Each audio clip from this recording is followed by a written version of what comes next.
When I was growing up, my grandmother had this beautiful Hammond B3 organ in her living room, but I hardly ever got the chance to play it, mostly because I couldn't figure out how to turn the thing on.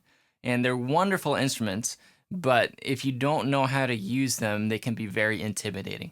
So in this video, I sit down at an actual Hammond organ and show you some things for how they work, how you can use them, and how you can take advantage of the same sorts of sounds through your Mac computer.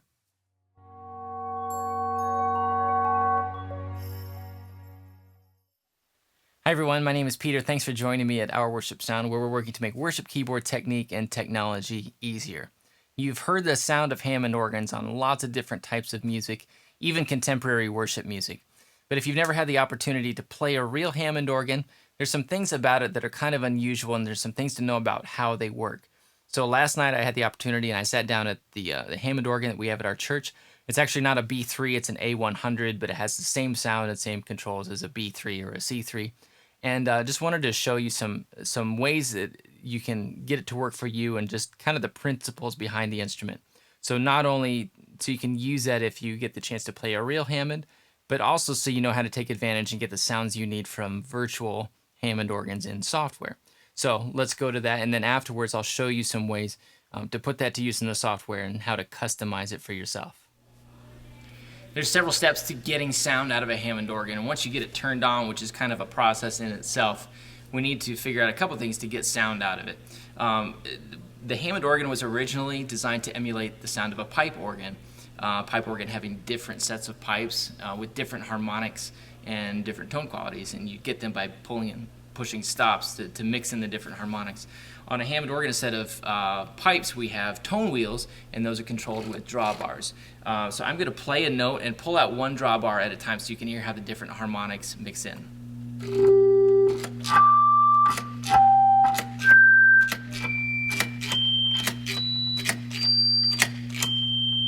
Okay, and so pulling out a set of drawbars will give you the mix of tone qualities.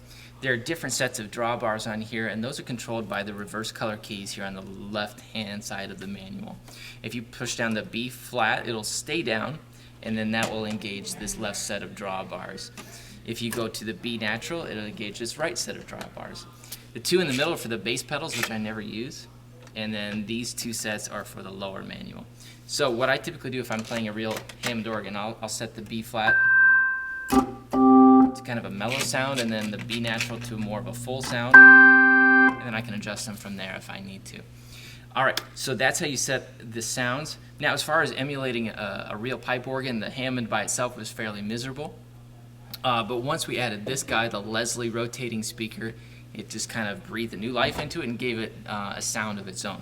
So the Leslie has 3 different speeds that are controlled from a switch, usually somewhere on the organ. And here's the slow setting. So there's actually a horn rotating here. Here's off, which is pretty flat, and then fast. So when you're playing, you're generally not going to use the off setting because it's static and kind of boring. So the slow does add a real nice dimension to it, and obviously the fast adds a lot. Okay, that's it for the Leslie.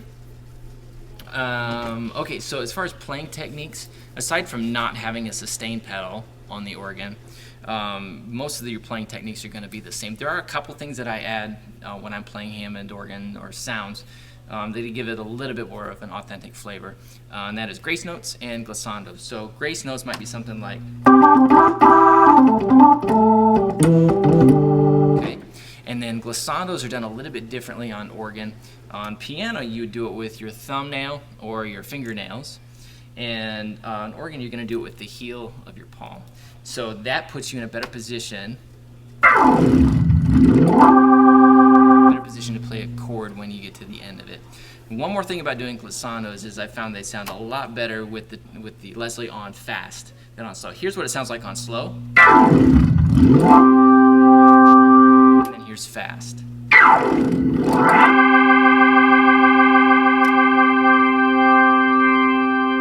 So certainly there's far more to learn about this instrument, but those are the basics that can get you going and help you understand how Hammond organs function.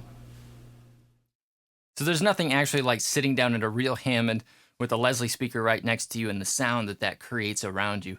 If you get the opportunity, definitely take advantage of it. But for the rest of us, there's virtual software that will recreate a lot of the same sorts of sounds. And I want to show you what you can do with the Vintage B3 plugin in MainStage to get some of those same great sounds.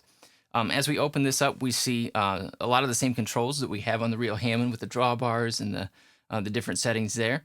But as we dig into it, there are a lot of things that we can customize. For example, the rotor cabinet, or like the Leslie speaker, we can change how the microphones sound set up to it. We can change how fast or slow we can change the Leslie rotation to change instantly like this, which isn't very realistic, but maybe that's an effect we want. Or we can make it speed up and slow down over a longer period of time. We can change how fast it goes. So we can make it go really fast, or we can make it go not quite so fast. So different options there. And then under here, we have options for percussion. There's another thing that we didn't talk about on the real Hammond. It's called percussion. It's just a sort of clicky sound that you can get on one of the manuals in different settings. There's also a setting in here we can adjust the amount of key click. So it's a very distinct characteristic of Hammond organs that you can adjust there. Under effects, reverb is an actual setting. There's an actual dial on the Hammond organ that you can adjust, and that's the same way here. Under expert settings, there are all sorts of things that can happen to an organ over time, or as it's moved around and beat up a little bit, that just kind of create anomalies with the sound that could be desirable if you want. For example, this leakage. The clone wheels can start to do kind of funky things, and so maybe that's something that you want to use to customize your sound. I think it's most helpful to do a couple things with the drawbars. You remember the drawbars are how we set the tone quality, and what you can do MIDI-wise is you can set up MIDI controls to control each of these drawbars, or you can set them up with the mouse too. If you do that, you probably don't want to do MIDI knobs. You want to get an actual dedicated controller that's actually a drawbar controller to work with this, because trying to work knobs in real time would not work very well. What I think actually works really well is to set up presets. Now on the real Hammond, we have the B flat and the B natural we could use to select this set of drawbars or this set of drawbars.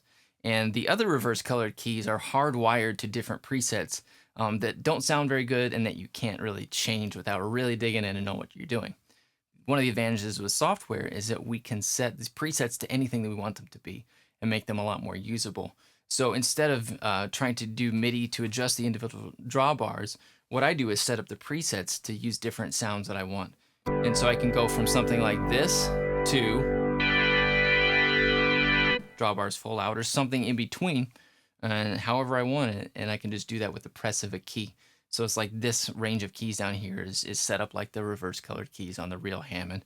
And you can make some adjustments like that. And this is the setting for the B3 Hammond plugin that I've used over the last few years, actually. And I've got a lot of the other settings customized to sound kind of like the one that we have at church to make it sound like that.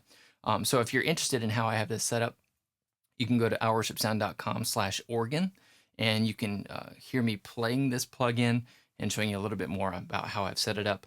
And then you can also see how to get that for yourself. So Hammond organs, awesome instruments. They can be intimidating, but if you know a few key things about them, they're really usable and you can get the great sounds that you want.